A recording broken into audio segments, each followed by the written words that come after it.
Over the past 2 days, officers and soldiers have entered the headquarters conference room to take part in the feedback session for the My Brigade and My Suggestions initiative. Not long ago, a research team made up of headquarters cadres visited each squad and platoon to gather opinions and suggestions on training readiness, logistical support, daily management, and other areas, and then developed practical solutions along with detailed implementation timelines. Based on the collected feedback, we categorize the issues into 3 levels: brigade, battalion, and company-created problem lists, clarified responsibilities, provided direct responses, and implemented targeted solutions to ensure that every concern was addressed.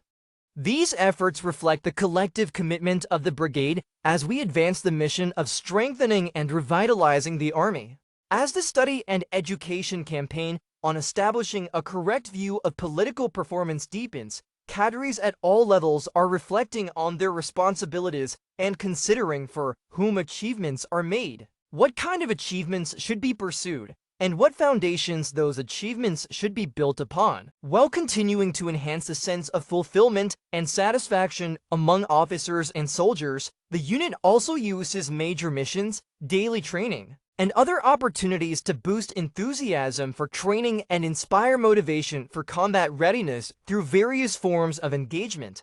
我发明的一个发动机的滑油的放油装置的专用工。 During training, Zhao Longley, a first-class sergeant major specializing in maintenance, showed us a timing belt wrench he invented. Recently, he has been busy testing the wrench's functionality and reliability as he prepares to compete in the brigade's Fourth Sword Cup Innovation Competition. In the past, we typically received applications for 6 projects, but this year we have already received more than 40, and the number continues to grow. The headquarters has now issued policy guidance stating that participants whose projects receive awards or patents will be given priority consideration for selection into the Army Craftsman Training Program.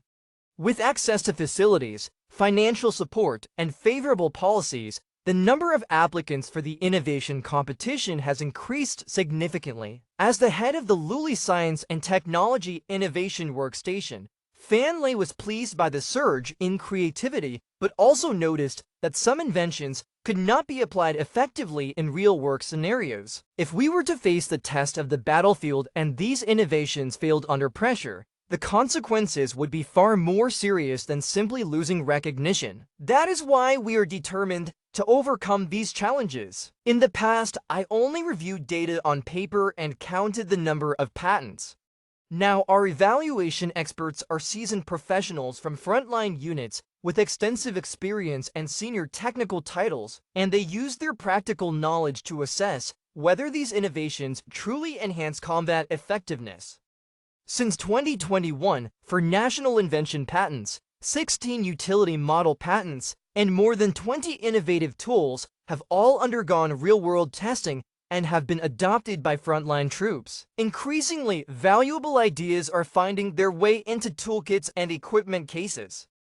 The goal is not simply to obtain patents. The essential purpose of our work is to solve real problems and improve combat effectiveness. Ideally, within the next 3 to 5 years, our core innovators and experts will have matured, leading to clear improvements in our maintenance, support capabilities, and overall combat readiness. Within this brigade, there is a team of instructors composed of colonel-level pilots. Zhao Xingwo is one of them. In 2014, after serving as the captain of a flight brigade and deputy chief of staff of a regiment, this veteran began adapting to his new role.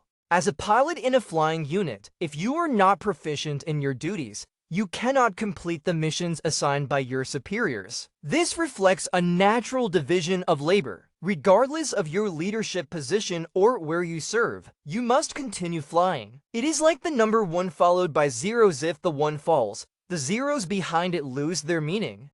In this way, this group of special instructors, each with more than 4,000 flight hours, became the brigade's vanguard in tackling challenging training courses. Under their leadership, multiple crews successfully completed missions such as military parade flights, Shenzhou and Chang'e search and recovery operations, and flood relief efforts, and they formed China's first peacekeeping helicopter detachment, demonstrating the strength of Chinese service members in safeguarding peace on the distant African continent.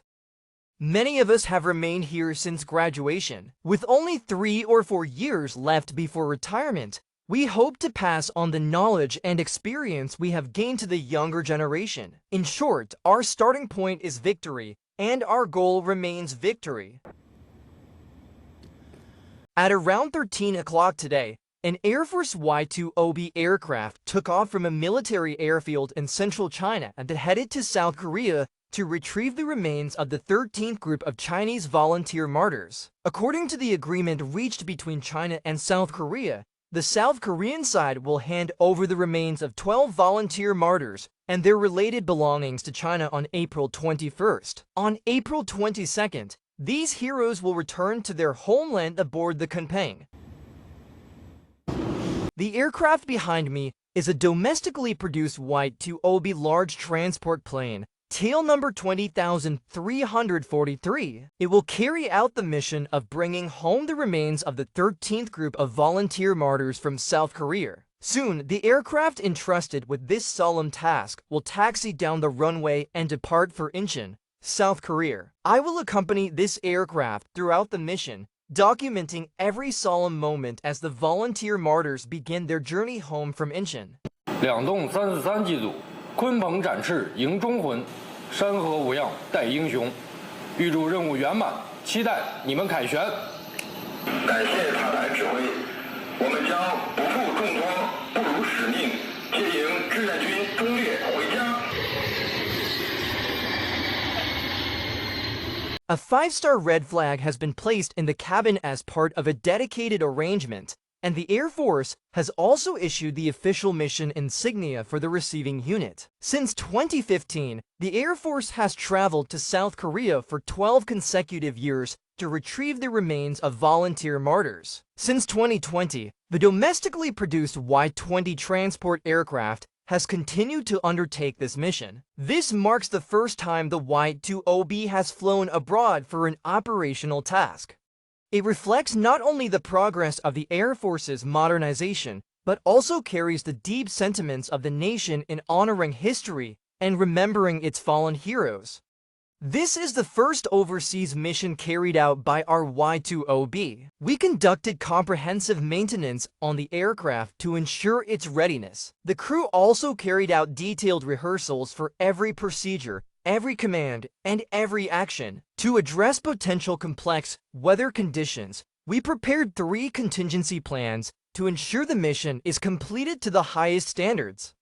It is understood that from 2014 to 2025, China and South Korea have completed 12 consecutive handovers of volunteer martyrs' remains in accordance with international law and humanitarian principles, returning a total of 1,011 martyrs and their personal belongings. The Y-2OB used in this mission demonstrates the excellent performance of China's large transport aircraft through its stable flight capabilities, and it also reflects the professionalism of the crew, providing strong support for bringing the heroes home.